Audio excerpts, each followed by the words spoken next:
What's up, everybody? Appreciate you for tuning in to another On the Ball podcast. Hopefully, you're having a good day. Hopefully, you had a great weekend. We're going to talk about the weekend that was in the NFL and as well as the NBA.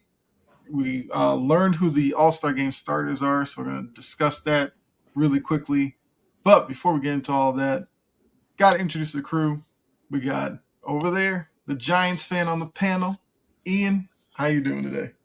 I'm doing great. How are you doing, Kyle? I'm good. I can't complain. I cannot complain. It was a fun weekend of football, so I am good. Uh, in the middle, not guarding the two, he's guarding the three. You might have saw him earlier for a watch along. But Brett, how are you doing? Oh, I'm doing great. I don't know how to feel today though. The Bucks won, but we at the end of the day we lost our defensive coordinator to the Dolphins. So Mm-hmm. it's a little bit of an up and down day for my sports fandom. I hear that. You never want to lose a coach on your staff. Well, I mean, we'll talk about that as well because seems like we might start getting some more hires here happening, which I'm definitely down for. But before we even get into that, let's start NBA. Been a while, but we're checking in on them. All-Star Game starters have been released. Let me bring that up so everybody can see. And would love to know everybody's thoughts on the starters. What's going on, Sergio? What's Broncos going are on, going to the Super Sergio? Bowl. I mean, Jared the odds on Stidham. them have to be pretty high right now. You might have to go lay some money down now that Stidham I'll, is starting. I'll say if you're confident, put money down now because the odds are never going to get better than they are now. Yeah. Um, but the starters are here. Obviously, this is the fan vote, and then the reserves will be done by the coaches. The coaches will pick the reserves. Oh, we're good, Sergio. Hopefully you're having a good day. So the East got Jalen Brunson, Cade Cunningham, Jalen Brown, Giannis, Tyrese Maxey. And remember, it's U.S. versus the world, but I guess they'll sort all that out. Got Luca, SGA, Steph Curry, Wemby, Jokic. Thoughts on the starters? I know everybody's looking at two big snubs in Ant and Donovan Mitchell. If you believe they were snubbed, who would you sub them for? Initial thoughts. Start with you, Ian. Oh man, yeah. So I would probably sub them for Brunson and Curry. Honestly, I mean Brunson's been up and down, and Mhm. Curry just is a shell of what he used to be. I mean, he can still hit ridiculous shots. He can still ball, but he's not what he used to be. And players like Donovan Mitchell and Ant are just balling out every single day, week in, week out. So those are the two that I'd probably sub out for those two. Okay. Are you Brett? Do you feel the same way? I mean, first they got the wrong Celtic on here. Where's Nemus Guido when you need him? Get that bum in the middle out of here. Where's Guido? But yeah, I think Brunson and Curry have been good. I think obviously at the end of the day they should be all-star reserves. But if we're trying to pick the best of the best to represent the All-Star game, then Anthony Edwards has been better than Steph Curry this year. I don't think that's debatable.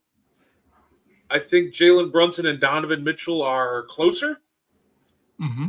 but I think the metric for Jalen Brunson being better than D Mitch is pretty much comes down to wins and losses. I do think D Mitch has been better than Brunson, even though I think that's a lot closer. But personally, the East starters, I'm fine with. I'm fine with at the end of the day. I would personally probably sub out Donovan Mitchell for Jalen Brunson out for Mitchell. But if you think Brunson, that's fine. But I think that it's pretty easily Anthony Edwards over Steph Curry in the year 2026. Okay. And I guess based off of the like I said, USA versus the world, I guess wouldn't it technically turn to like Giannis swapping with Steph? Oh, oh, this is Because a that blowout. would be the American side, I guess, and Giannis is obviously part of the world. So you're looking at Luca, SGA, Giannis, Wemby, and Jokic. Have you ever seen? Pretty Have you ever? good world lineup there. I'd say, have you ever seen that meme? Coughing baby versus hydrogen bomb. That's exactly what that is. Sergio, dynamite reference there. That's what I'm saying. Like, I think this year's gonna be a little weird thinking of it as USA versus the Worlds, because if that was the US starting lineup, that's pretty small with Brunson and Steph.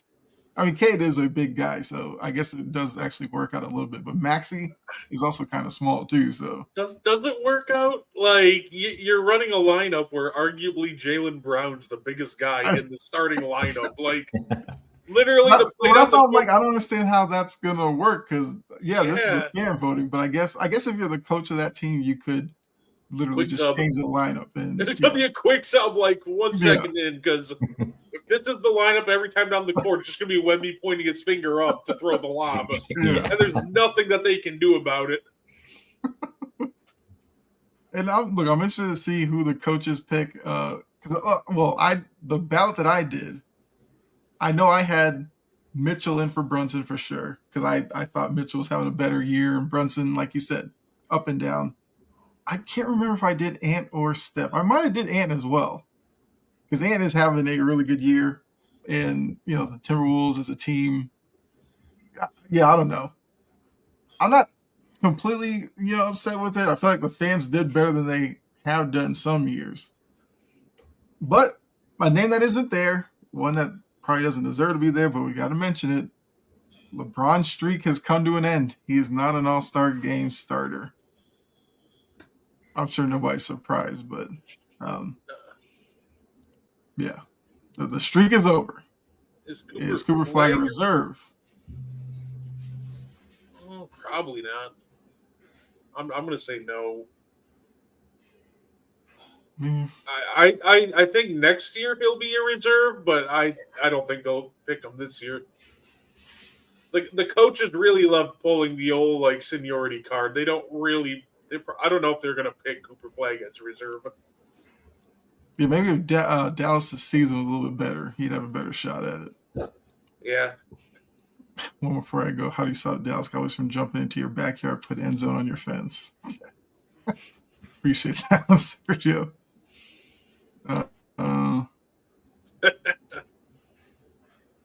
Yeah, that. Oh, I hated that. It was such a LeBron thing to do, but we'll be able to see him as a reserve, and then I'm sure he'll find a reason not to play. Absolutely, that's what he does now. But yeah, so look, we just wanted to kind of kick off the conversation with some NBA talk. When they do announce, when they announce the reserves, we'll take a look at that, and then I guess look at the U.S. and the world team as a whole and see who has the upper hand. Right now, you got to give it to the world team with that starting five alone. But, we'll see who the coaches decide to fill out rosters with. But, got to get into divisional round weekend. It was an interesting weekend. I feel like a couple games were pretty good. A couple turned to blowouts. I mean, one was kind of over from the start, which will actually start there. Niners and Seahawks. Shaheed returns the opening kickoff for a touchdown. The kicker gave probably one of the worst efforts. He tried to do a slide tackle to take him down, got a penalty for it, didn't even take him down. And it seemed like from that game was over. Seattle was clearly the better team on the field. Like, no doubt about it. Looking at the 49ers, because I think last week we kind of went through this and was like, what went wrong? I think we all know what went wrong in that game. They're beat up, all that. Are the 49ers, no, not are the 49ers. Is the 49ers window closed, open? How do you feel about this team? Because they've been good the past few years, but it seems like every year the playoffs we're talking more so about guys who are injured and not available than necessarily them, obviously, as a Super Bowl team, because they haven't done that yet. And Shanahan still has the 28-3 on his resume and everything. But are the 49ers still a legit contender, or do you think that they have missed their window of opportunity? Can they be healthy and come playoff time? Are they a legit contender? They're well coached every year, probably, but the problem is they're just so beat up and banged up every time the playoffs roll around that I can't. Let me put it this way: would I bet money on them to win a Super Bowl? Absolutely not. Would I be surprised if they were in the Super Bowl next year? Absolutely not. This has always been a well-coached team from top to bottom. The problem is they can't stay healthy ever. So, is their window closed? I don't think so. But also, you're relying on them to stay healthy for their window to remain open.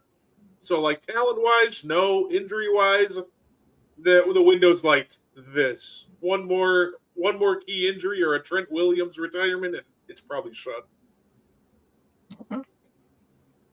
Ian, I guess how do you feel about their window? I guess I feel like it's very similar to Brett. Am I going to be surprised if they make it next year? No, but with key injuries with Nick Bosa, I mean, he's been out the past couple of years. He's gotten hurt and not been able to stay healthy, and he's the premier edge rusher for them. And not having a guy that you can consistently rely on to stay healthy, to go after the quarterback, not having a good pass rush, your top linebacker gets hurt. All those key factors played a big role in this game. And I just think that in this game, Kubiak and McDonald just had a great plan going in there. And the 49ers were just outcoached and outplayed. And I think if they were healthy, this might have been a whole different ball game. But I don't necessarily think that their window is closed yet.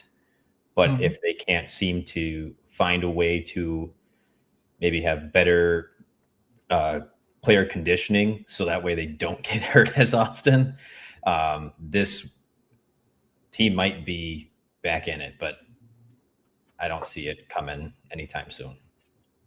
I think the first step is what they have to do is clear some cap space by getting that quitter Brandon Ayuk off their team. Yeah, gave up on the team. I literally forgot he was still part of their organization. They paid him. They let him rehab. They did everything in their power to appease him, and he still quit on him. You don't need that kind of energy and effort in their locker room. Get him out of here. I don't even care if you have to pay a little extra money to do it next year. Whatever happens, and I know they're going to come out and say the right things, Brandon's a big part of our future. Really? Where is he? Yeah. They can't even make the effort to travel with the team, be on the sidelines. Now, they try to appease him all year, and he still quit on him. First order of business here, the 49ers, get the $120 million waste of money off your team. Okay. Quick follow-up. Brock Purdy, Super Bowl level quarterback, yes or no? I mean, I guess to win one. I know he's been there, but do you think he's to win one? Yeah, to win one. Okay. I think so.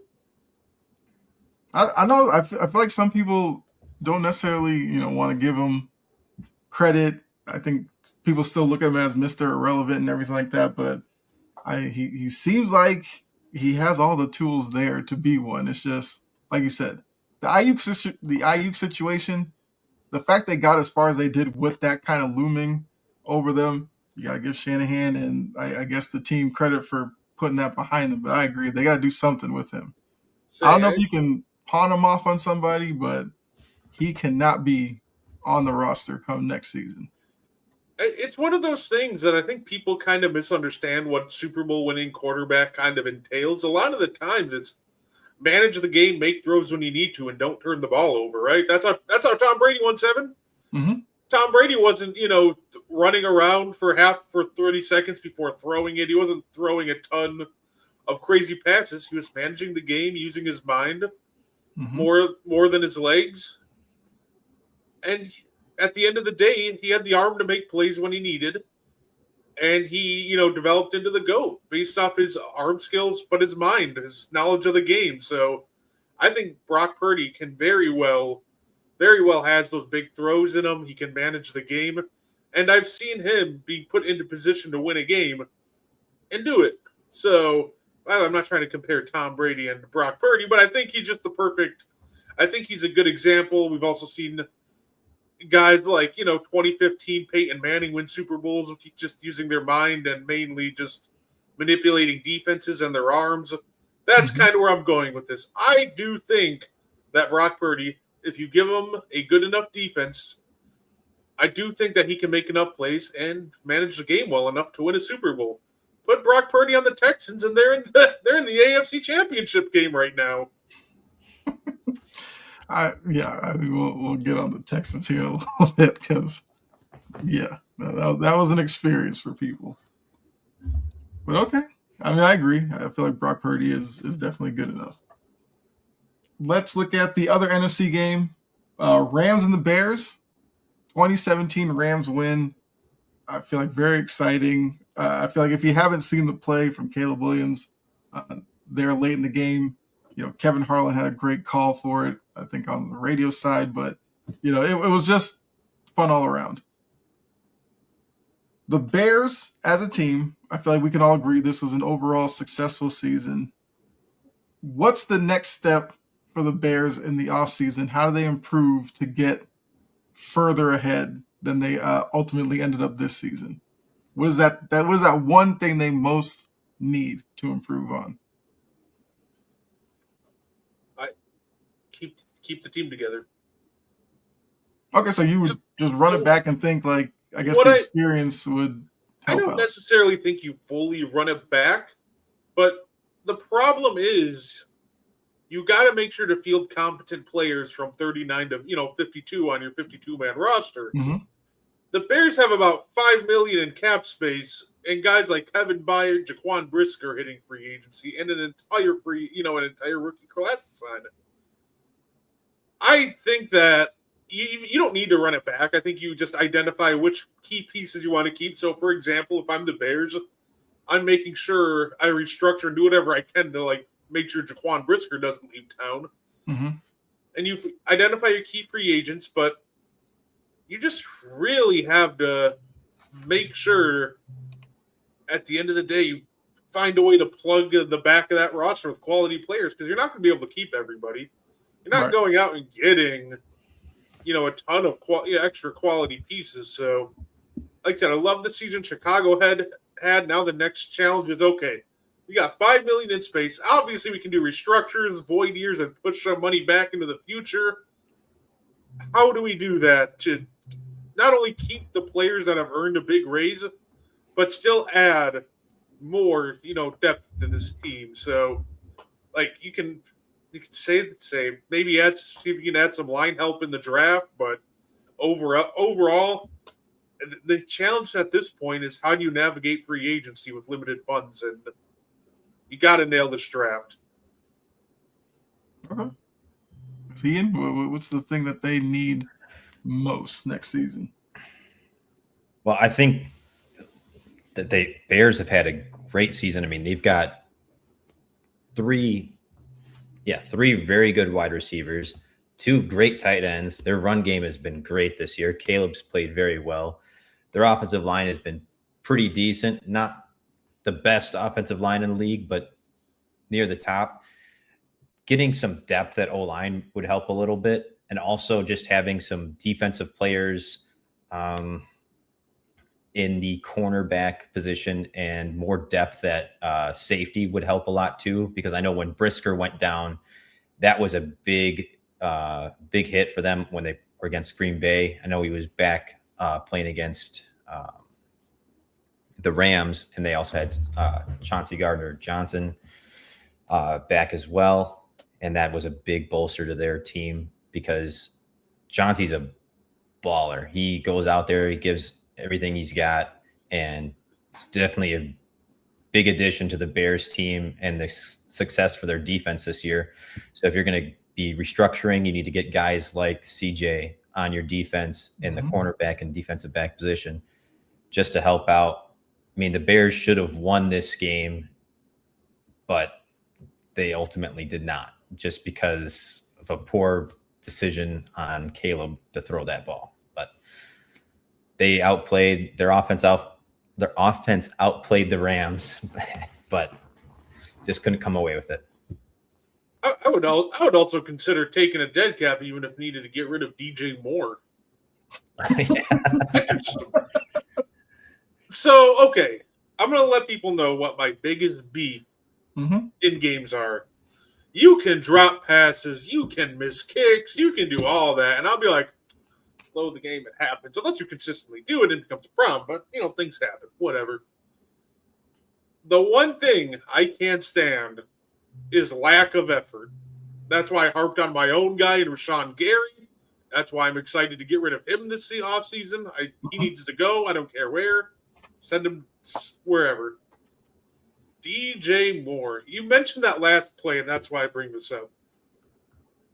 I don't think that was a great read by Caleb Williams, but I can understand it because he thought that DJ Moore was going to flatten out the route and run this way.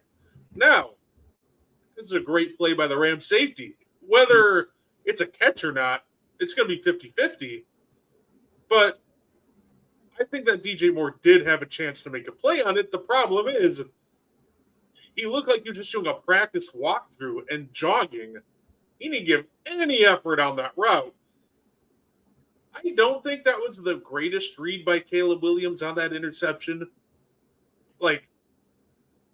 However, what makes it look worse than it really was the lack of effort from DJ Moore. And this isn't just a one-game issue.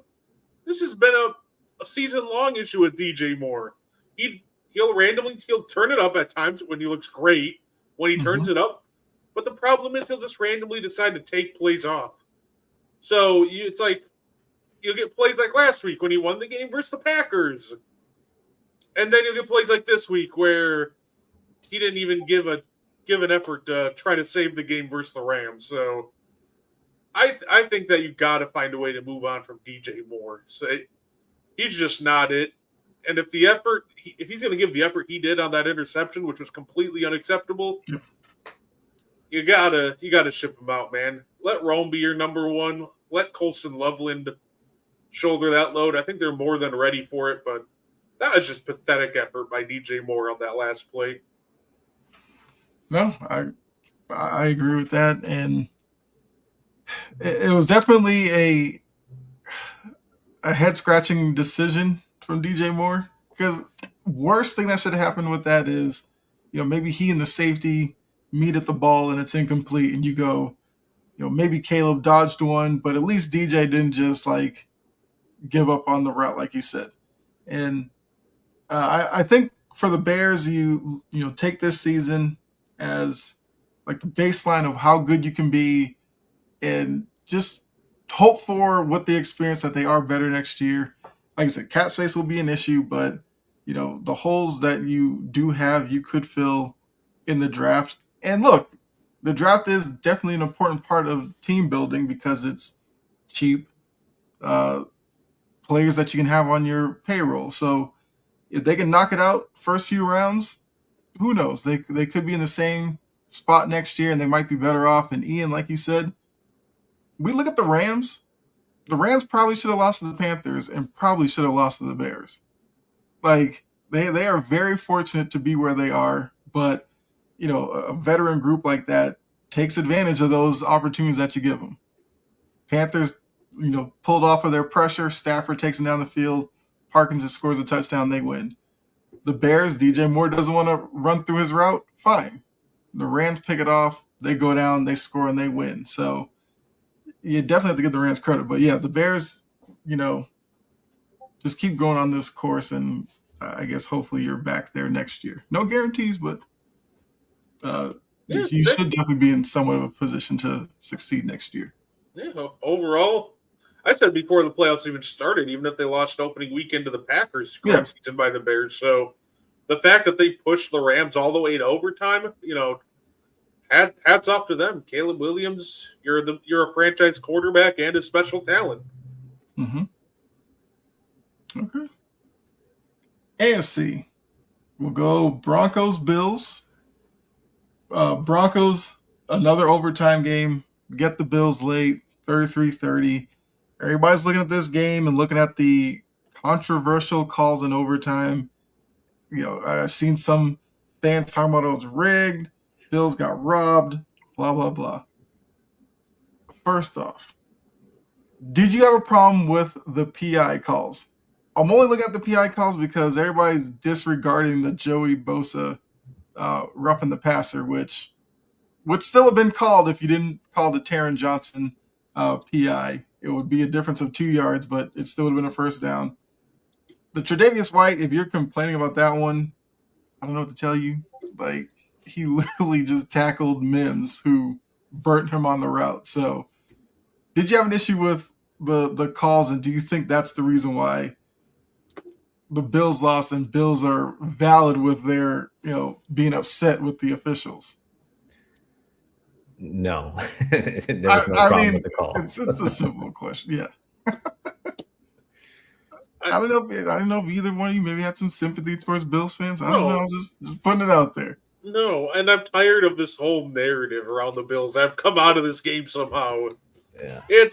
We got players and analysts like, well, if we just ignore the turnovers, like, I can't. Right. Like, I literally watch you guys for like every other quarterback. I watch you guys, for example, Kyle, I don't mean to sound like a Ravens fan, but I watched Lamar Jackson turn the ball over twice last year against the Bills. Mm-hmm. Come back, have a fantastic second half. Mark Andrews drops it.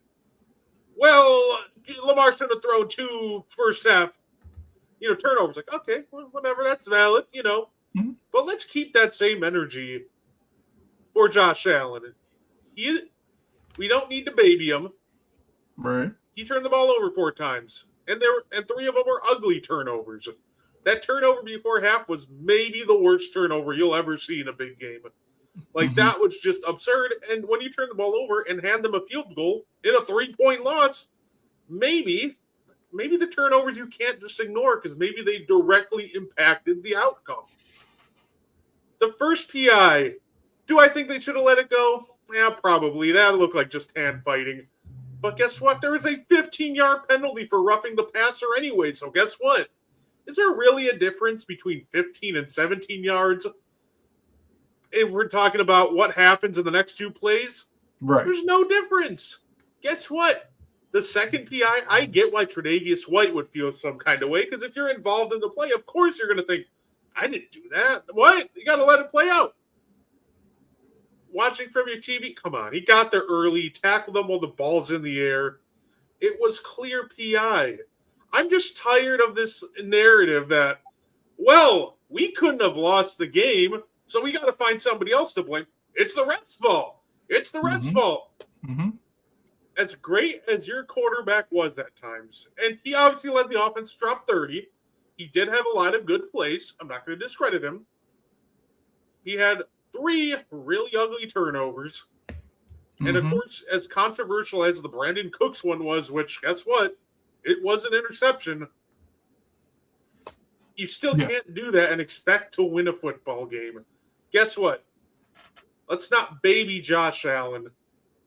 He was a big reason why they lost. As big of a reason as to why they were in the game, he was just as big of a reason why they lost it. So, no, we're not just going to ignore. Let's ignore the 4 turnovers and the fact that he completely sailed the throw that would have won the game in regulation. We're not going to do that. Josh Allen played great for stretches, but ultimately, at the end of the day, his mistakes were too costly to overcome. Okay. Yeah. Because Ian, I'll ask you something a little different, because obviously the calls we can agree with.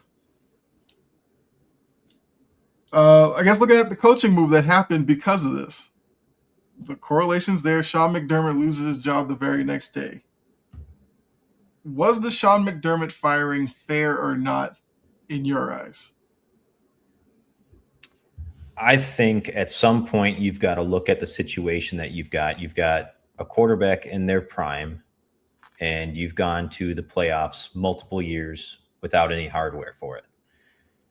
You've got to look at football like a business. You're not getting the job done. You're getting to the playoffs, but you're not coming away with anything. And maybe a change of scenery is the right thing to do in order for Josh Allen to be successful. So to move on from Sean McDermott after this year is probably the best thing for the Bills and for Josh Allen, just because they're not getting the job done. Maybe the change of scenery is going to be good. Maybe it sets them back. But the only way to keep going forward with this team is to change the scenery, hopefully get new perspective on this team, get new ideas going, and hopefully get this team to where they need to be and where they should be. I guess, Brett, what do you think about the news of the McDermott firing? I agree. It's the same kind of situation when we're talking about a lot of these coaches, right? Like when we're talking about John Harbaugh getting fired. It's they need to change the scenery, but he'll get scooped up right away. It's the same situation, and say with Sean McDermott, he's going to get scooped up right away. But the Bills definitely needed a change of scenery. Like, how many heartbreaking losses can you really suffer? Like, over and over and over again, whether it's a missed field goal, 13 seconds, this previous game, like at some point, you got to try something different, because running it back, especially when you're potentially getting Mahomes back healthy and with a reloaded Chiefs team with Eric Bieniemy back at the helm, we know the Ravens aren't going to stand pat. Say we got teams that are on the up and up; they're just getting better. Jacksonville's got something to build on. Like, I just don't think that you can afford to be complacent. So, I do think I think McDermott will be okay. I think he gets scooped up by another team pretty much immediately. But I do think that it was time for Buffalo to move on.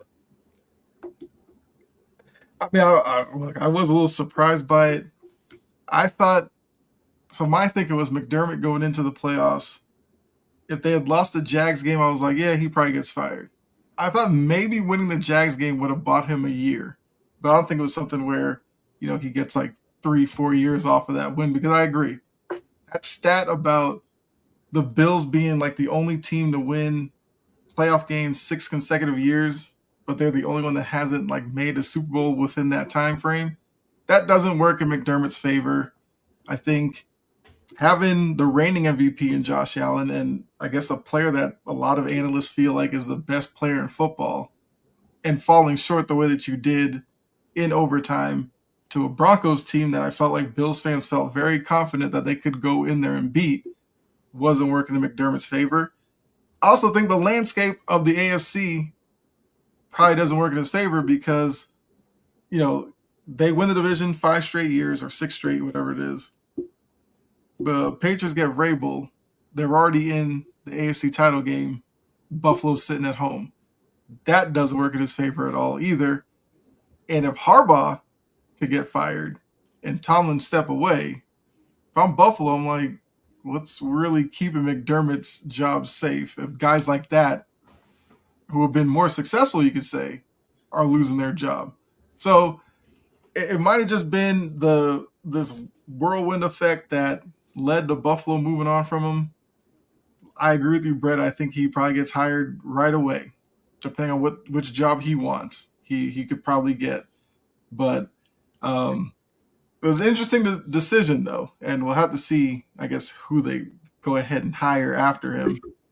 I mean, they should have their pick, because I guess Buffalo might be seen as maybe the best job available. I don't know. It all depends. But I did see something funny like on online where they were like, Harbaugh and Stefanski realizing the Bills job came free after they signed are probably wondering, like, can I get out of it now and go over there? Like, but it's the 10th job that opened up this year. That is kind of crazy. A third of the league looking for new coaches. Last time since 2022, and only 2 of those coaches are left. And the list of guys that got hired that year, like that's the Hackett year and all that. It's like, we can see why none of you lasted, other than Bowles and McDaniel. Really got multiple years. I'd say that's kind of a reason why when a lot of my Packers fans, for example, they were chanting for McDaniels to get fired.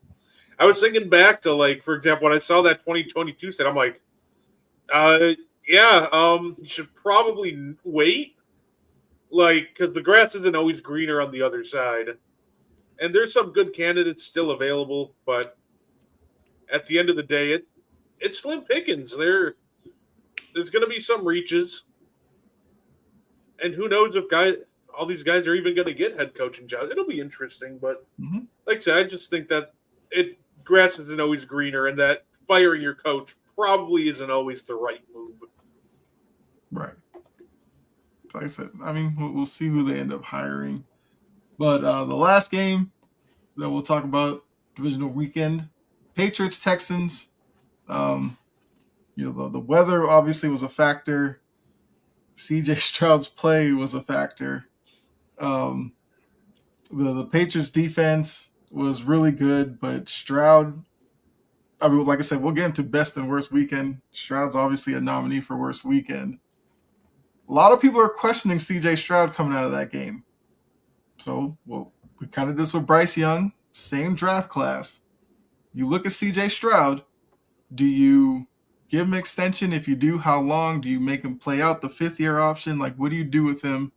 Because he's been to the divisional round, I believe, 3 straight years and lost all 3 years. So what do you do with CJ Stroud if you were the Texans? You know what's funny? People are going to say, let him play out the fifth-year option, but this might be the offseason to extend him.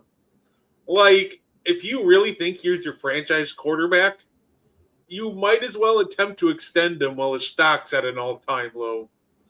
I feel like that this offseason... If you were representing the Texans, would he be your guy? I would probably consider it on like a short-term deal. Like a short-term, let's say maybe we rip up the fifth-year option instead, sign like a 3-year deal with little to no guaranteed money on the back end. Like, at the end of the day, is he the guy? Remain to be seen. I don't think so. But at the same time, if you're the Houston Texans, where are you finding somebody that's better is the challenge. Like, you could risk drafting a quarterback, but then you're risking wasting one of the best defenses in the league while you're waiting for this quarterback to develop. You can trade for Davis Mills. You can trade for Tua or Kyler Murray, but there's a reason those guys are on the market. Mm-hmm. It's a risky play. I would almost consider running it back with him for a couple of years because I don't know, it just feels like that you can go rookie, but then you're just wasting years. But at the same time, if you trade for all these vets that are available, like, there's a reason they're available. So I would consider signing him to an extension unless if like Joe Burrow asks out, then never mind, throw the kitchen sink at that guy.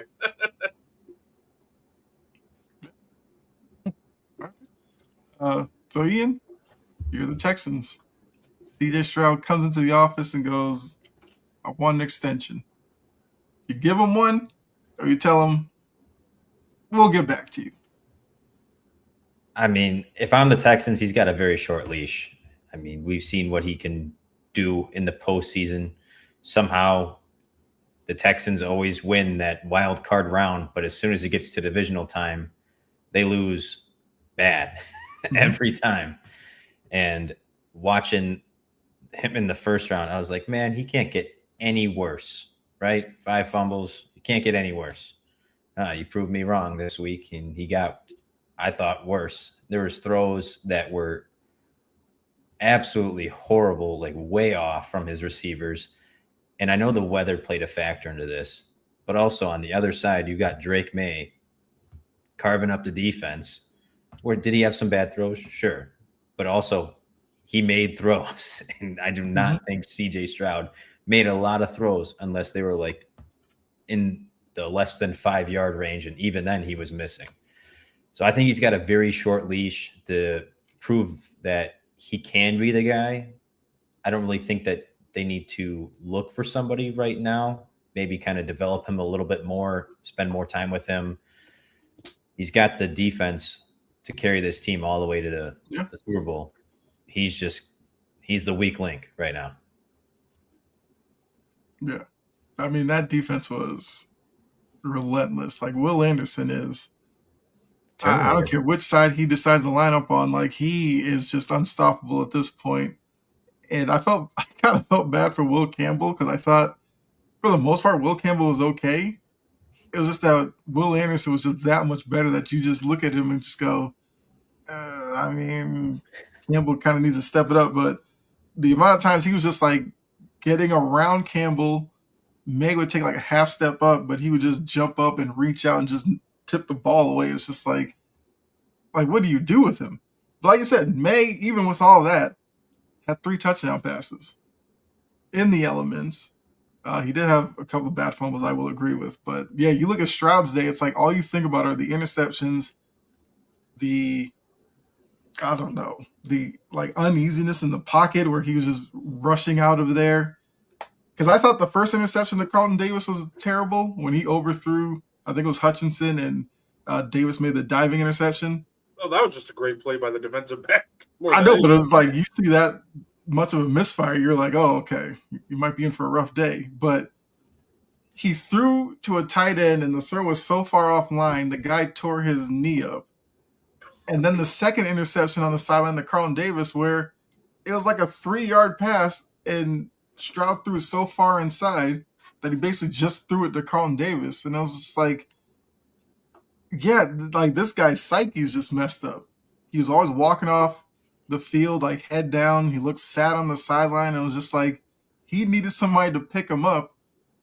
But the rest of the team was just so worried about trying to win the game. It was just like he was just in his head.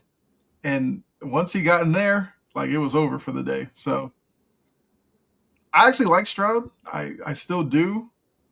But if he had a good game, maybe I'd be like, 4-year deal, sure.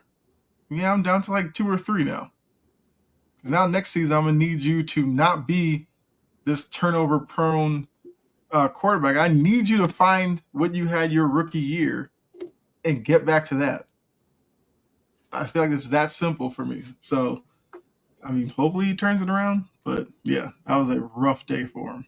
Say, I wouldn't go anything crazy. Like, if the Texans really think he's the future and you can negotiate him to, for example, like Baker Mayfield or Sam Darnold money, which is $33 million a year, mm-hmm.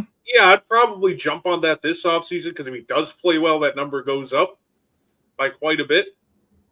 Because obviously top-end quarterbacks, you're talking 50. Mm-hmm. But also, like, at the same time, I think you structure it so all the guarantees are in, like, that first year. So guess what? If things do go to crap, well, you just move off of them the year after that. I think if, like I said, if he's your guy, you want to help him. But at the same time, if you're a savvy businessman, I think you talk to him about it if he offers it. But anything, if he starting to get like, yeah, I want 40, 45 mil a year, you go, yeah, you're playing on your 5th-year option, dog. Don't even worry about it. Okay. Follow-up. Yes or no, you would have replaced Stroud with Mills at halftime after the 4-interception first half? Ironically, probably not. Okay. Ian? That's tough because I do feel like Mills is a good backup. He makes good throws. I mean, he won them 5 in a row to keep them alive in the playoff hunt. He is very competent, but I don't think that you need to take Stroud out of it. I think what you said, you need somebody to pick him up, get him out of his head so he can come out there and play the game, but he just could not get out of his head. At the end of the day, if he's your franchise guy, you got to run with your franchise guy in that situation. It's unfortunate. The funny part is the only time a 4-interception happened in the playoffs before that, the guy that threw 4 interceptions won. So I guess play to the odds. You're 100%, but no, if he's your franchise guy, like the Texans are, saying and convinced he is, you keep him in there and tell him, hey, go win this game. You're our guy. But unfortunately, that didn't happen. Yeah, I would have left him out there. I can't do that to him if he is the franchise guy. Oddly enough, what he probably needed was a Stephon Diggs, right? Because Stephon Diggs has done that for Drake May this year. Like if May throws a pick, Diggs will be the first one to go over and tell him like, we got this, we still good, and everything like that. That's what CJ Stroud needed. All right, so now looking at divisional round weekend, like we did last week, who had the best weekend? Who had the worst weekend? It's tough. Who had the best weekend? It's so obvious to just say like the winners of like the Broncos, Seahawks, Patriots, Bears.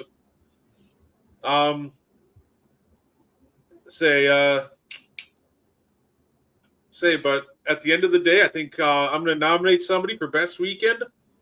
Rashid Shaheed, returning the opening kickoff in that game and really just setting the tone for the Seahawks that that they just kind of ran away with at that point. So you know what? I'll nominate somebody first, and I'm gonna pick Rashid Shaheed. Okay. I guess we'll do best first, and then we'll go around to worst. Ian, who had the best weekend? I'm going to stick with the same team, but a different player. I'm going to go with Kenneth Walker.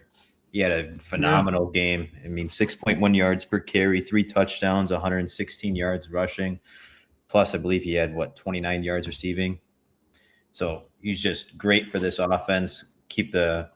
Help them keep the foot on the gas, and really, I mean, they only needed that opening kickoff, but just helped keep the pressure on the 49ers. Did a great job. Yeah, I mean that is a good one. I was so glad to see Kenneth Walker have a good game. For me, the best weekend, I'm gonna go the 2023 quarterback class. Jaden Daniels made the championship game last year. Bo Nix, I mean, was the 12th pick that year. He led his team to it this year. Obviously, he's not going to play because of the broken bone in his ankle. And Drake May's making the AFC title game. Plus, Caleb Williams was a throw or two away from making the NFC title game. So I feel like the draft class as a whole, they had a good weekend because I feel like it's a class that we'll look back on in probably 3-4 years and realize how good they actually are. So good weekend for them. I got another name to nominate for this, by the way. Mm-hmm. Give me Cam Curl. Obviously, he made 2 big plays in that game. He broke up a play on the sidelines with a big hit, and then obviously he made the interception on Caleb Williams at the end. So, you know what? I think that we'd be doing him a major disservice if we did not mention Cam Curl for best weekend, because that was just a phenomenal weekend for him. Yeah, I mean, that's definitely a good nomination there. So we talk about the best. Gotta do the worst. Who had the worst weekend? The referees. Okay. Not even the referees, just their PR, I guess. But no, I actually thought the referees had a fine job this weekend. Jeez, it's impossible not to say. I already mentioned them, but it's impossible not to bring it up again. We talk about CJ Stroud, but I'm going to go DJ Moore for just giving up on the Bears on that last play. Okay. That's fair. Ian, who had the worst week?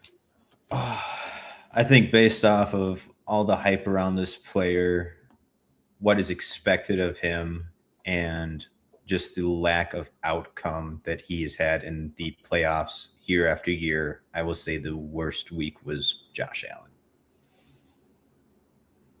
Yeah, that fumble at the end of the first half that led directly to a field goal. Yeah, that did kind of seal his nomination for him.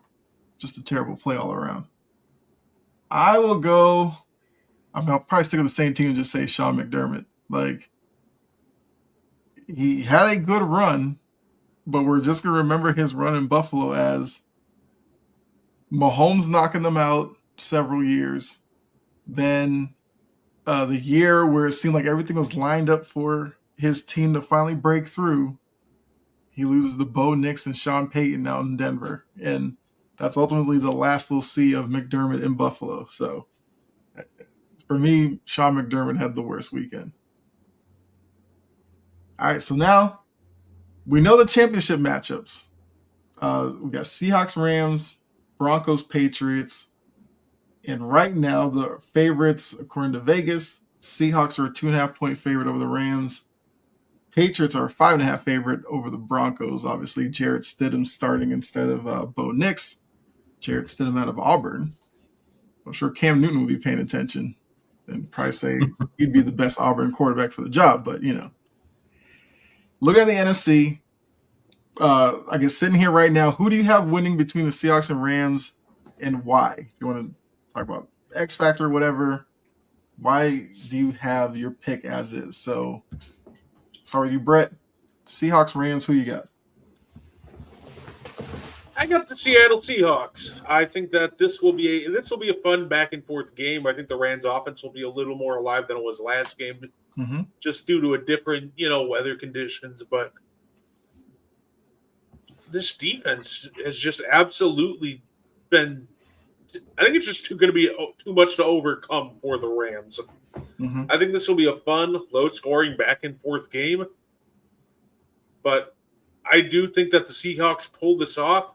And I think the X factor, like he's almost been for them all year, DeMarcus Lawrence, he's come over from the Cowboys, and he's made a massive impact on the defensive line. Not only as a pass rusher, but he is so good in the run game. And I think he's going to be huge in keeping the Rams' run game in check. And you're gonna force Stafford to air it out. And I do think Matthew Stafford is very capable of beating you, but Matthew Stafford is also very capable of making mistakes. We almost saw a couple in the Bears game that were drop picks that didn't come back to bite him. I think you're going to get a back and forth game that'll be decided because Matthew Stafford's going to make very similar off throws, like he has one or two a game, and the Seahawks have been capitalizing on those all year. So I think that this will be a fun back and forth game that the Seahawks win. Give me Seattle 28, the Rams 25. Okay. So you would have so you'd have the Seahawks covering just barely. Ian, do you agree Seahawks win this one, or do you think the Rams could pull off, I guess, the minor upset? I got the Seahawks on this one. Like Brett said, their defense is just too much to overcome. The Rams have a great offense, but just this defense is a relentless front. I mean, their front four is just outstanding. And I think one of the key X factors this week is going to be Kenneth Walker, getting him going on the offensive side for Seattle. As long as you can get him going, you can mix in the play action pass, get Sam Darnold going, get him comfortable, and ultimately help the Seattle Seahawks win this game. I have the Seahawks as well. I think before the playoffs, they were my pick in the NFC because of that defense. I'm going to stick with them. I think the key for them, Stafford will give you opportunities to picks. I think the Seahawks have to take those, capitalize on them, and if they do so, I think they can win this kind of comfortably. I'm thinking like a 27-17 type of deal, but divisional foe, third time, always tough, but I'll take the Seahawks in this one to head to the Super Bowl. All right, AFC.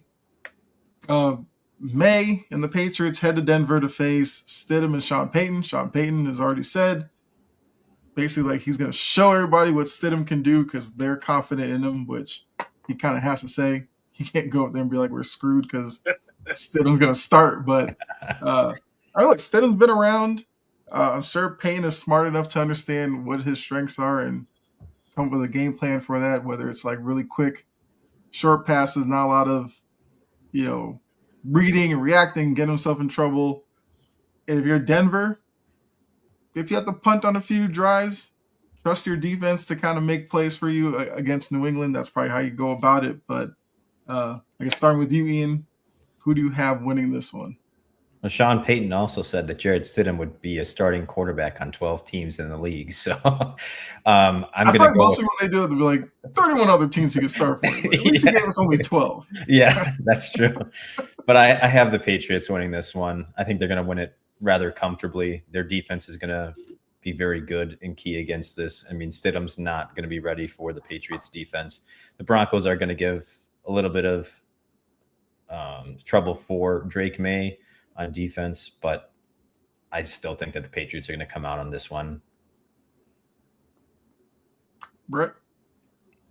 I agree. I think you're going to get a very similar strategy from Vrabel and company that you got against C.J. Stroud. Guess what? They're going to mug up the line. They're going to bring everybody to the line. They're just going to crank up the pressure. Mm-hmm. And I don't think Jarrett Stidham's going to be ready for that. He hasn't taken a snap this year, say, in a situation like this. So I really do not think that this happens. I think the Broncos defense will keep them in the game for a little bit, but I think at some point they'll pull away. Hey, what up? Hey, what's up? Yeah, give me the Patriots rather easily. Give me 30-10. Okay. I mean, I agree. I guess we're all looking at Patriots, Seahawks for the Super Bowl. I think, look, even with the elements, May did well. I don't know what the forecast is in Denver, but I'm kind of hoping that if it's just cold, I can live with that.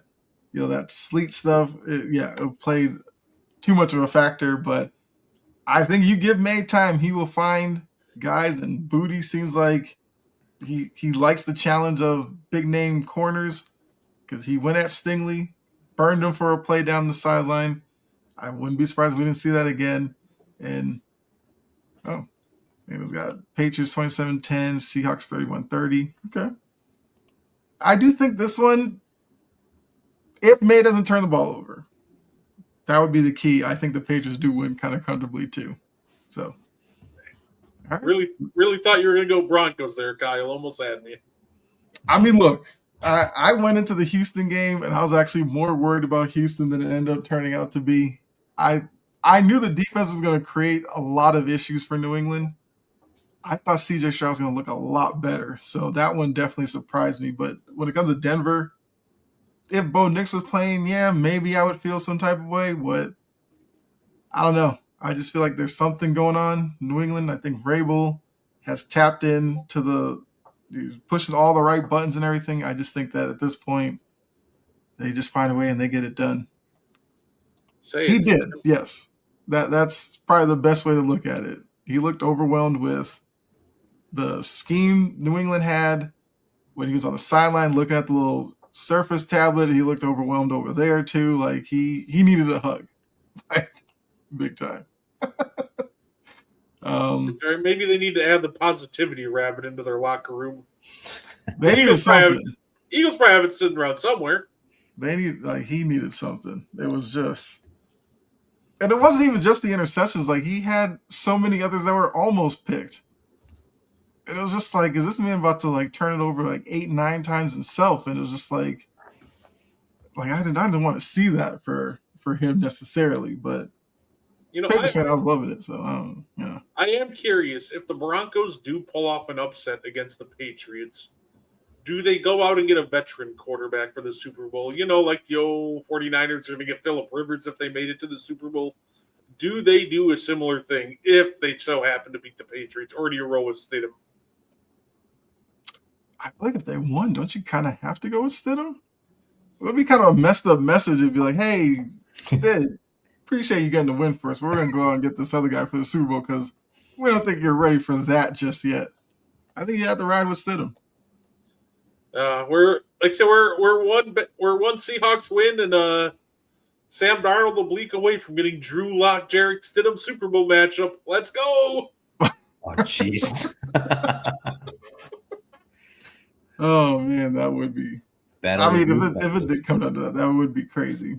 Both teams probably knocking down doors like, "Hey, Tom Brady, you got a little more left in that right arm. You want to give it a try for a game?" Cam Newton will call both teams like, "Hey, I'm available if you need me." Like, I'm good. Think about it. It's like Cam Newton's just like the Isaiah Thomas of quarterbacks, just tweeting every team, "Y'all need a quarterback." Yeah.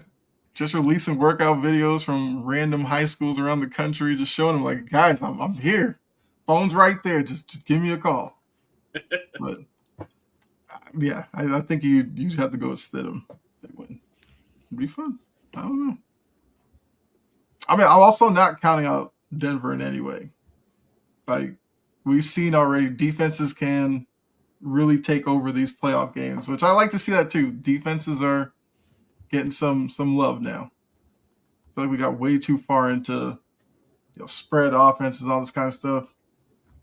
Build a good defense. You can slow down these high-powered offenses now. And the running game coming back too. Because Ramondre Stevenson's been kind of an unsung hero for New England in these playoffs too. But, I mean, as we get out of here, got one last question. National championship game is tonight. Miami or Indiana? Who do you have? I got Indiana. Indiana. Y'all breaking Michael Irvin's heart. It's all right. He'll do some lines in the bathroom. He'll be all right. Yeah. There'll be a party in that locker room. I mean, Michael Irvin is having the time of his life.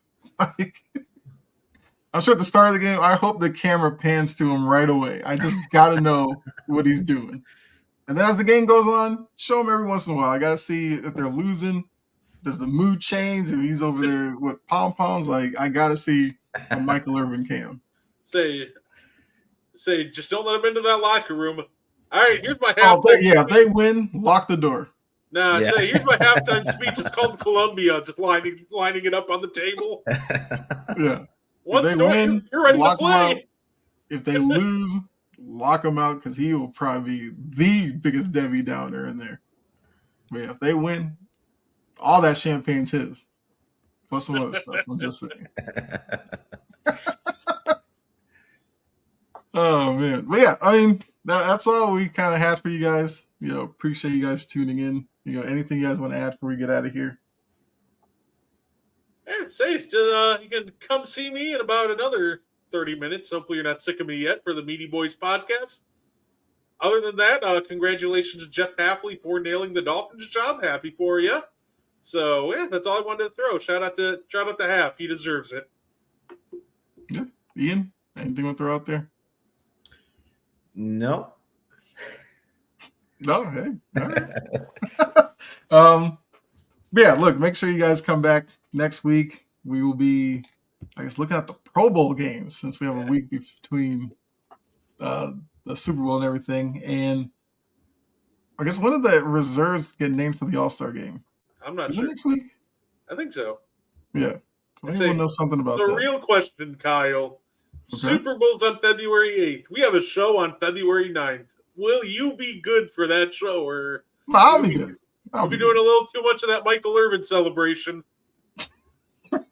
No, I don't think anybody can handle a Michael Irvin. No, I will definitely be here, win or lose, even if I'm not even in it. But I will be here. Oh, farewell. I'm hoping the Patriots winning it would be fun. So, best of luck to you. Yes, for the Drake May lure. That's what I'm hoping for. But yeah, you guys enjoy the rest of your week. We'll be back here next week to talk about it all once again. So be safe, and we'll see you all. All right, bye.